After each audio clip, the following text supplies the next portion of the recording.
All right, on to the Falcons quarterback battle. I mentioned I haven't talked about this a whole bunch. Two lefties down there, Tua Tagovailoa versus Michael Penix Jr.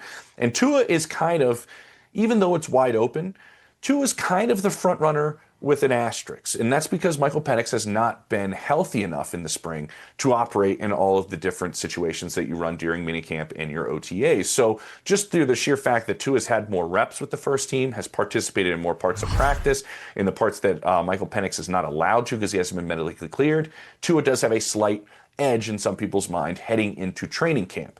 Now, when does Michael Penix Jr. become medically cleared? That's really a big part of this. Now, my understanding is there's a chance he could be medically cleared to participate in full at the start of training camp. If that's the case, don't rule that out. That's a really, really big step for Michael Penix Jr. to really make this as even as possible, because that's really where this stands. The faster he gets on the field to take the exact same reps that Tua Tagovailoa is taking, the better his chances are. We'll see when he gets cleared. Nobody's ruling out the start of camp, to my understanding.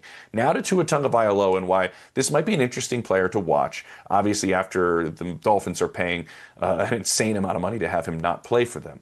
Talking to a lot of people over the last couple of days, Tua is still a very accurate quarterback, throws one of the better balls in football. Obviously, there's the injury concerns with the head injuries and the hip, but there were some things that transpired in Miami, I was told, towards the end of his time there that will not be factors for him in Atlanta. Some of the things that maybe impacted his play and impacted where he was as a football player that were happening in Miami at the end are not present in Atlanta. And so you're seeing him operate in a system that a lot of people close to him believe is very favorable. The Kevin Stefanski system with how it operates and how he can go through progressions quickly and get the football accurately where it needs to go.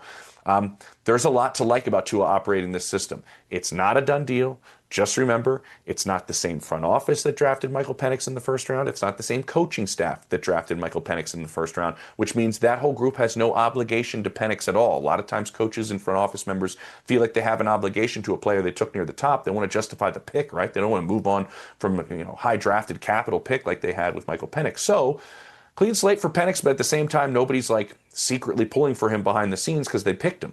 So wide open, but right now Tua has the advantage because he's been healthy. We'll see how quickly Michael Penix catches up in terms of his health.